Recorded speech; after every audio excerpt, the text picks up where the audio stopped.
So, hi everyone from every part of the world you're watching this. Today at Sovereign Opinions, we have Jake Levy. He is a business major at UT Austin, vice president at Texas Blockchain, and founder CEO of Spawn, students passionate about Web3 Network. So, thank you, Jake, for being here with us today.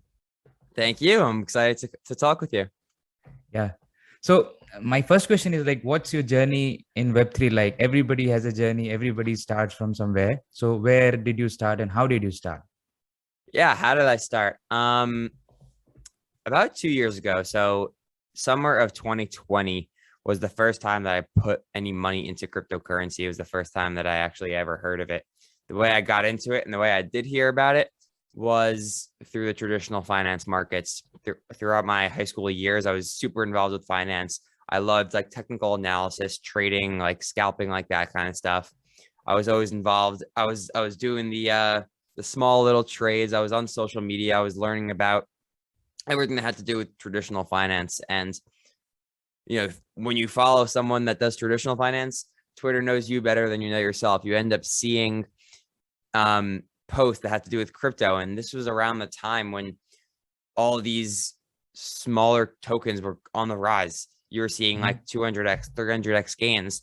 And, when you're scalping on the stock market, you're not even seeing 2x. So it catches everyone's eyes. You end up seeing returns and you think, wow, how do I get involved with this? So ended up getting in through traditional finance, learning about crypto, learning about DeFi, everything that had to do with that. Never actually traded crypto. The regulations in the US for trading was pretty tough. I'm based out of New York and Texas, and those are not two of the most adoptive states, I would say.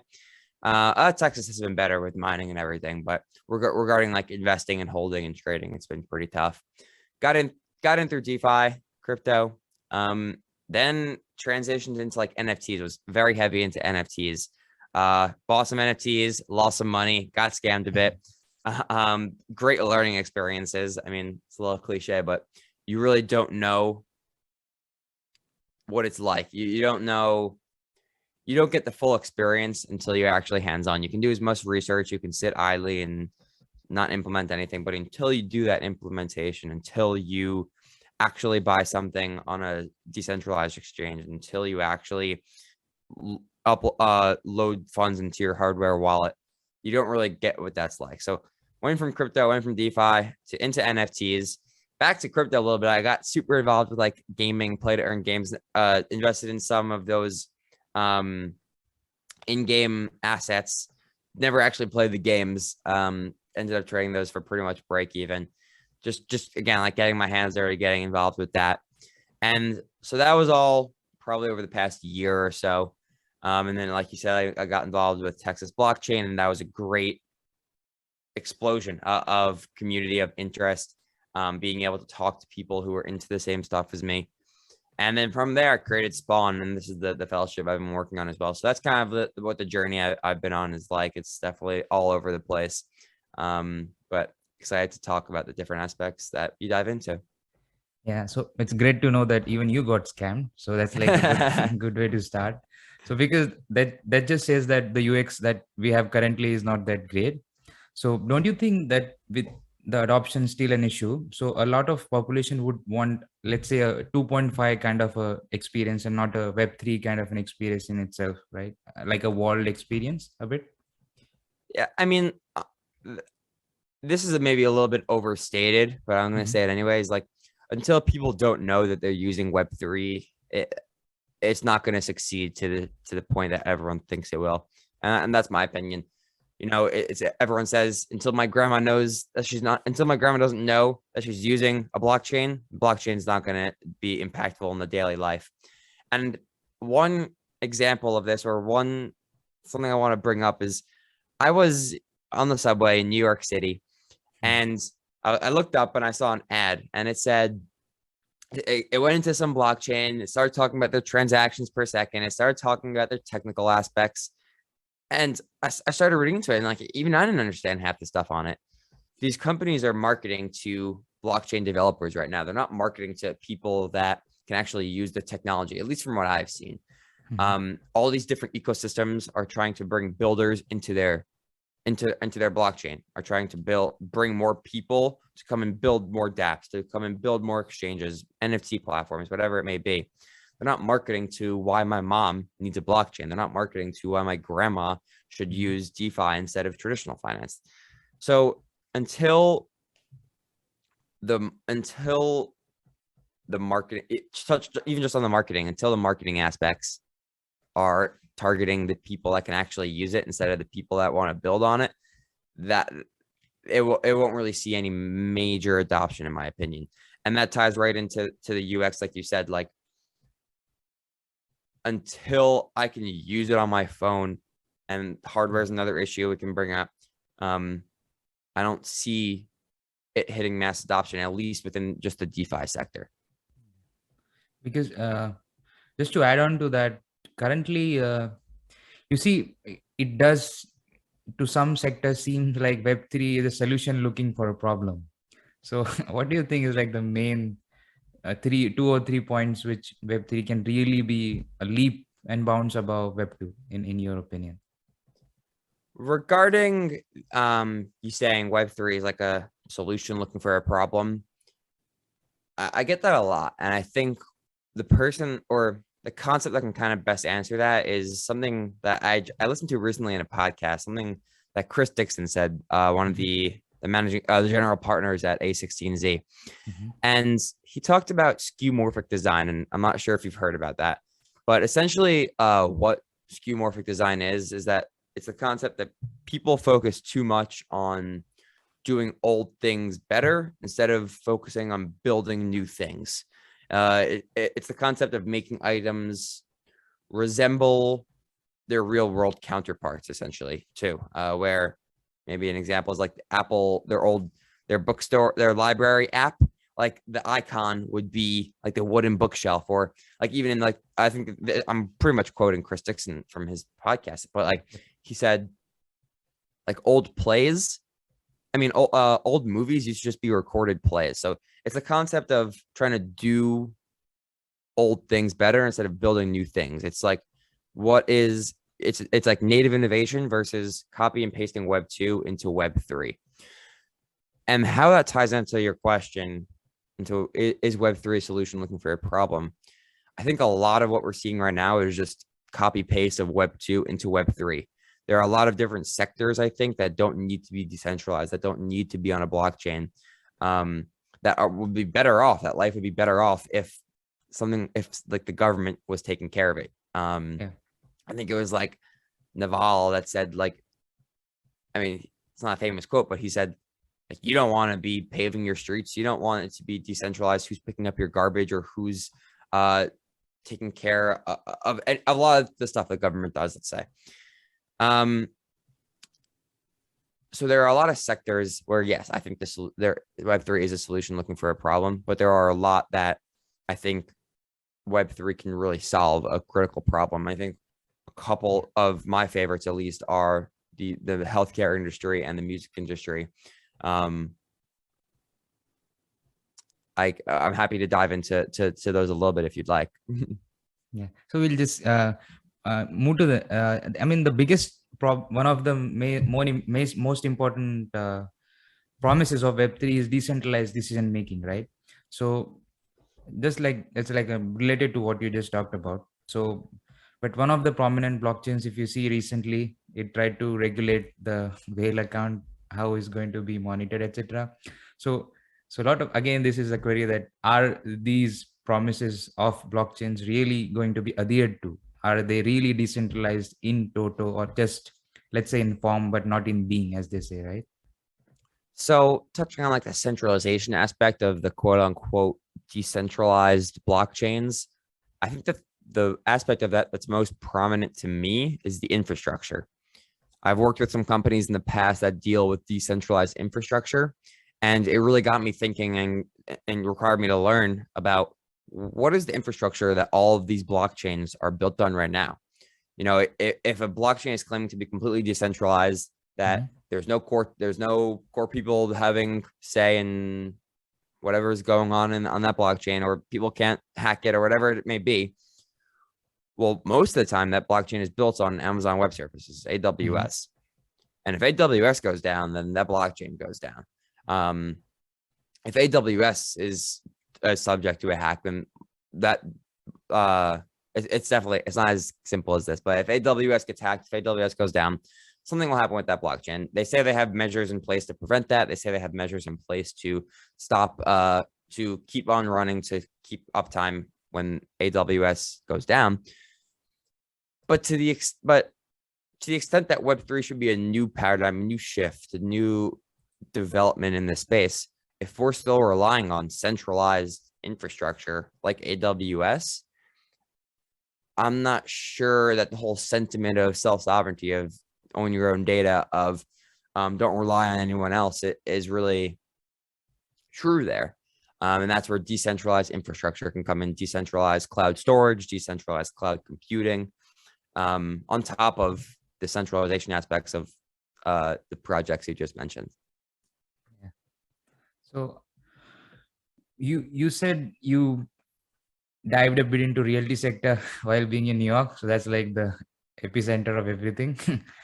So could you please tell me, like, what is the use cases for blockchain and Web3 in realty domain, in your opinion? Because there is this decentral land, metaverse land also going on. Like everybody wants to buy land and it's like it's limited. So what do you think about this sector? So I think real estate and the meta, well, those are two different questions. So let me tackle the first question regarding real estate. I haven't looked too much into how blockchain can be used in real estate. The only thing I will say that I know is, like, the main point of blockchain, or one of the main points, is to cut out intermediaries, to make things more efficient. And I think nothing could be more true than, maybe not nothing, but that could hold very true in the real estate sector, to cut out those realtors who really, their job, I mean, a lot of what they do could be replaced by the blockchain, in my opinion. So that's very nuanced take. I haven't looked too much into it, but I think probably the more prominent, more pressing issue, or reason that blockchain could be used in real estate is through the transfer of ownership. If I can transfer a deed to another person without the fear of manipulation, without the middleman, without fear of theft, or whatever a middleman could take out of that, government or anyone else, I think that could be a huge stepping stone. But the real estate sector is a huge sector, obviously, and to kind of restructure that entire thing, the entire sector, will be a huge undertaking. So I'm not sure of the future of this, and I would need to look more into how blockchain could be used in real estate to form a real opinion on it. But your second question was the metaverse, and this may be an unpopular opinion, but I'm a little more bearish on what the people think the metaverse will be like right now.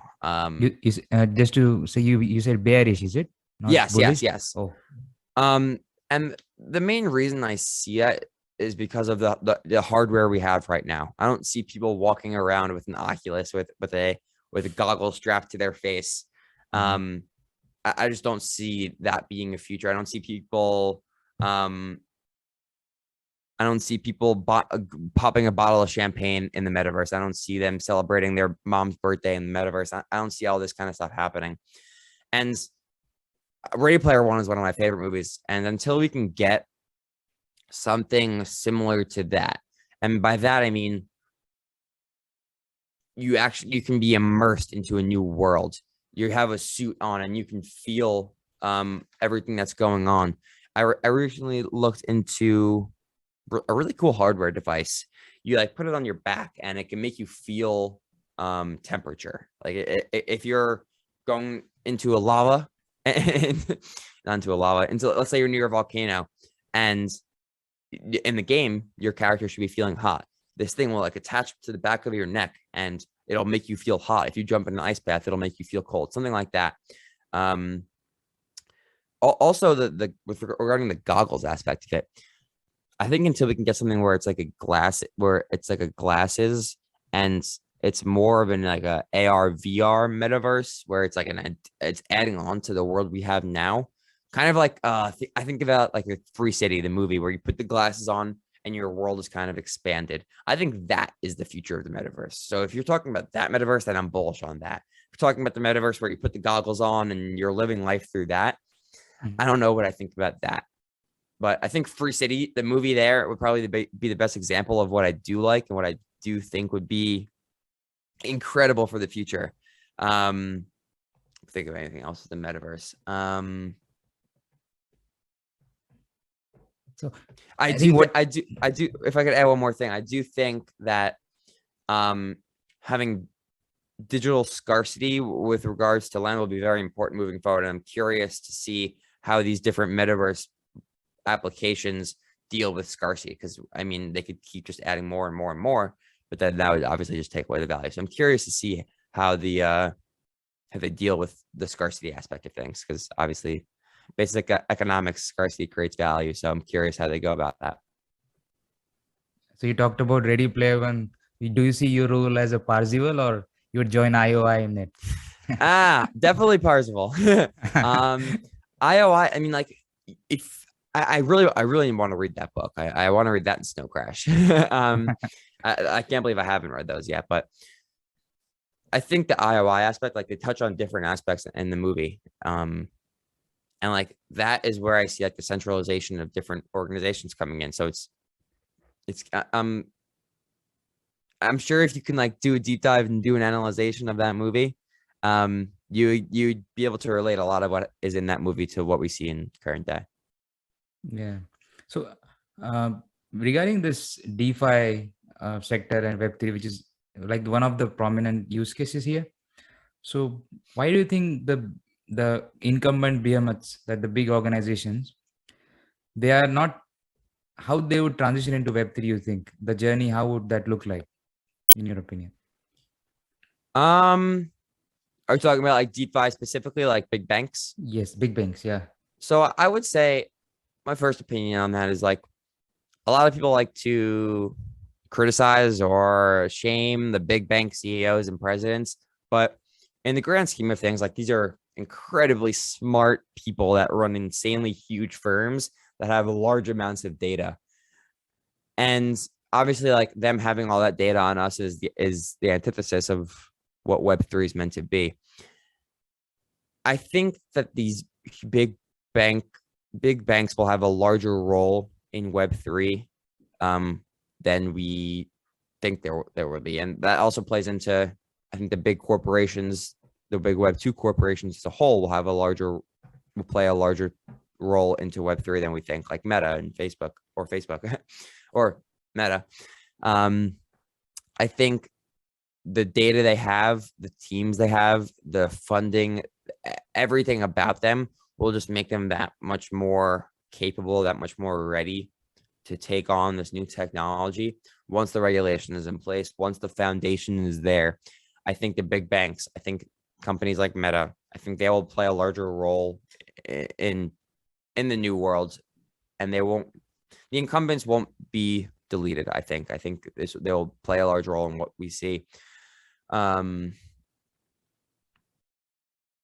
not exactly sure. Like I haven't dove into how exactly maybe these DeFi incumbents will play a big role. But already we're seeing them giving funding. We're seeing them getting involved. We're seeing a lot of these companies, not just the big banks. I think Nike filed for like metaverse patents 5 years ago, like 2018, 2017. So they have an outlook of 5 to 10 years down the line. So if you're in these different companies, they're probably thinking of what is the metaverse going to look like in 2029, kind of what I touched on. Like, it's not going to look like what we have today. The DeFi landscape is not going to look like what we have today. It's going to be way different. And they're probably looking way into the future. So I don't know if I can fully answer that question. Yeah, you did. So you see, one of the biggest important factor of Web3 is the community aspect of it, right? So you said you also follow soccer a bit. So you agree that Manchester City is the best I team like out the there? shirt. Yeah, thank you. Thank you. Notice that. So could you please tell me, like, how do you look at sports and NFTs, and how can they make sure that the community aspect of it is primary, because you see there are a lot of these pump and dump schemes where these projects kind of reward the speculators more than the fans or the community aspect of it. So what can be done to make sure that there is necessary alignment between the fans, the community, and their affiliation to their teams? One of the main things that I tried to do over the last year was talk to people who were in the 2017 crypto cycle. And from that, yeah, I was able to really get a grasp of like the top projects in that time, the top sentiment at that time, what was going on in that time. And I think that's really important to understand like what happened in this previous cycle in 2022, 2021. All of these different influencers, the teams that were releasing NFTs, that were releasing projects that started to get into this space, I think a lot of them probably did so prematurely and before they actually needed to. A lot of them thought, oh, if we could just release NFTs to 10,000 people, we'll just have a huge community of 10,000 people and cool. Like they'll be able to interact on Discord. They'll be able to do this, do that. We'll give them a party one time. That'll be our utility. And then from there, like they can trade it. We'll make secondary sales, whatever it may be. I don't think that's a true use case moving forward. I think it is a true use case to build a community around an NFT project, but not with the teams that were kind of they were doing it recently, the influencers that were doing it recently.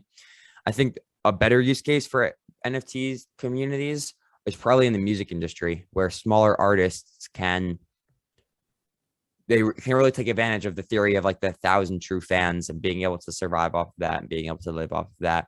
Where if they have 1,000 people that own portions of their music, that own portions of their whole career, really, those 1,000 true fans will then take their music and advertise it like it's their own because they own a stake in it.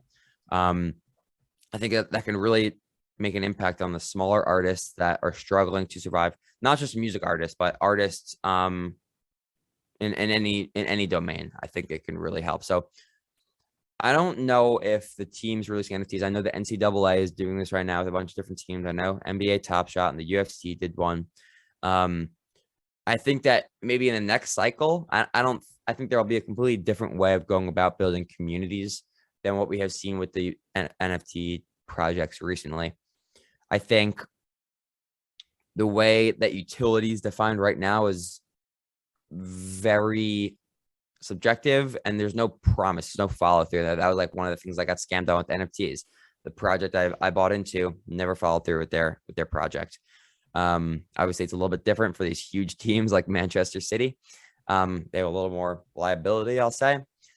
But touching on like the community aspect as well, it goes right into DAOs, and being able to form a community within a DAO is very uncertain, right? Has a lot of uncertainty surrounding it right now.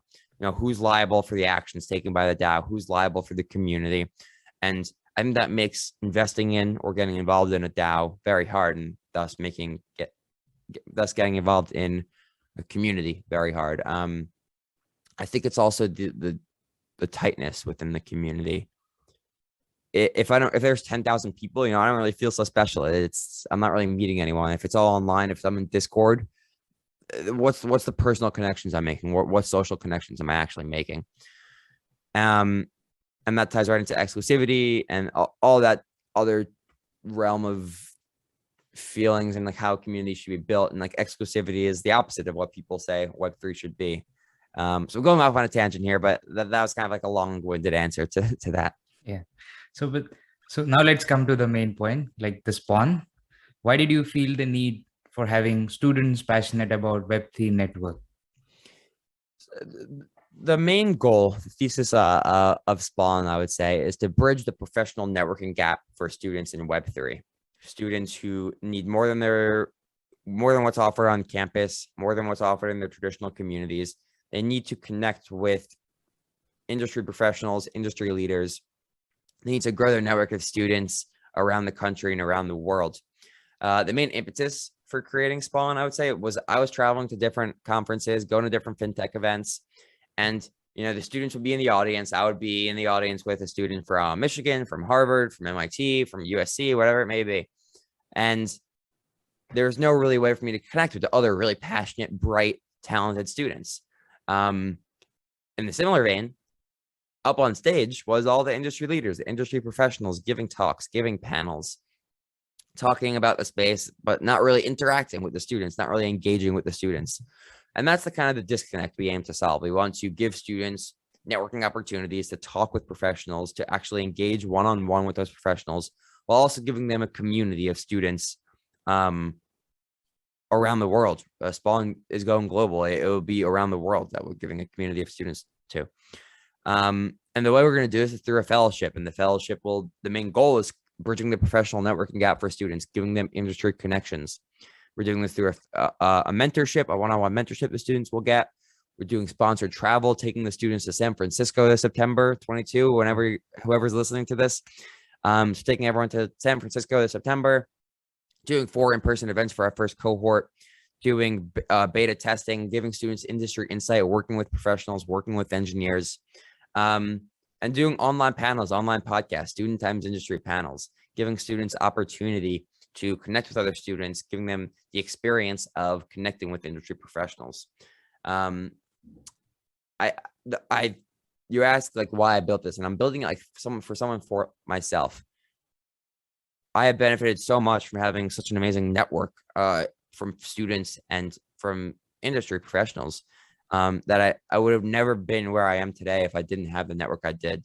And there are so many students with hard talent, hard skills, who are incredibly just overall talented. They're bright, and they don't have the right network to capitalize on all of their talent and hard work.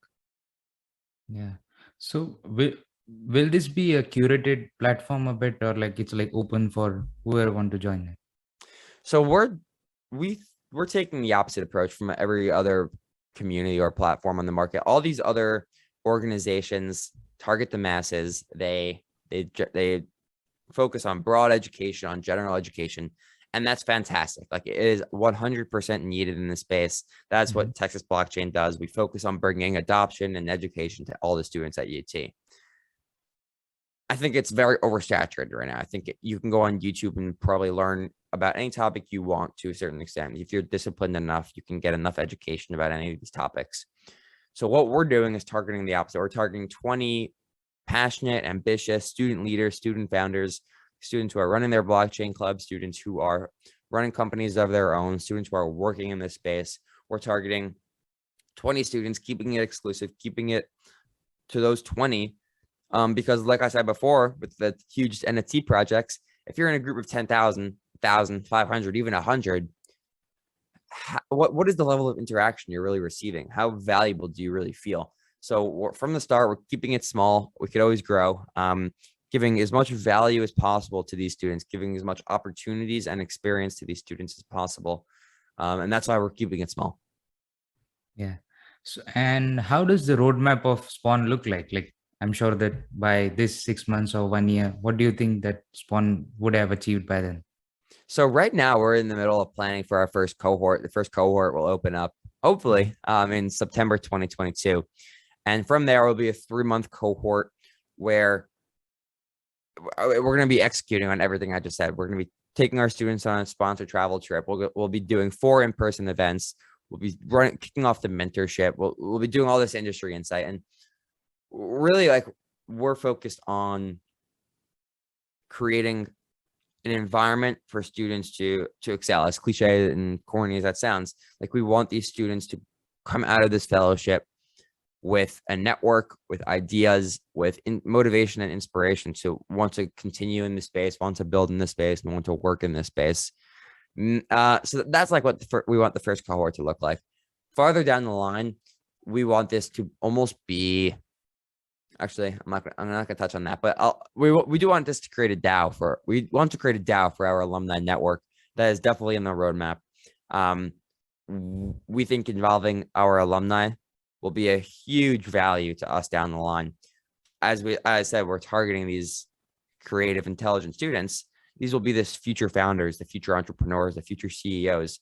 And if we can tap into their networks, it'll the value for the students down the line will just tenfold, it'll 20-fold as our alumni network grows. And that's how we'll also give our alumni access over our capital, access over kind of some of our decision making, and really just making a more inclusive community for not just the 3 months, but for forever. Yeah. So are there any other finer aspects of Spawn that you would like to highlight, or like you covered everything? Let me think about that. I would say like the end goal of Spawn is to solve the disconnect between education and the on-ramping into professional careers. We want the mentorship to kind of turn into an onboarding process for that company. We want the industry insight to kind of give the student a feel of where they want to work, of where they want to be recruited, of what field they want to be an entrepreneur in, something like that. We think like the high talent Web3 recruiting is yet to be solved, and that's something we aim to solve. So it's the disconnect, it's the professional networking that we aim to give students, and it's the recruitment and entrepreneurial guidance we aim to give students. Yeah, that does seem quite logical and need of the day, actually, because a lot of times lot of us have just ideas but lack of guidance or how to proceed with the project. So I'm sure the repository of one place where we can just go and get the solution, or at least the guidance of what to be done, I think it would be pretty helpful to a lot of us. So thank you very much, Jake, and all the very best to you for your mission. Hope you succeed in making this world a global superconductor of talent so that anyone from anywhere are able to join in projects and contribute and become sovereign individuals, as they put it, right? So thank you very much, Jake. Have a great day ahead, and Likewise. it was great having you. Thank you. Awesome conversation. Talk soon. Thank you.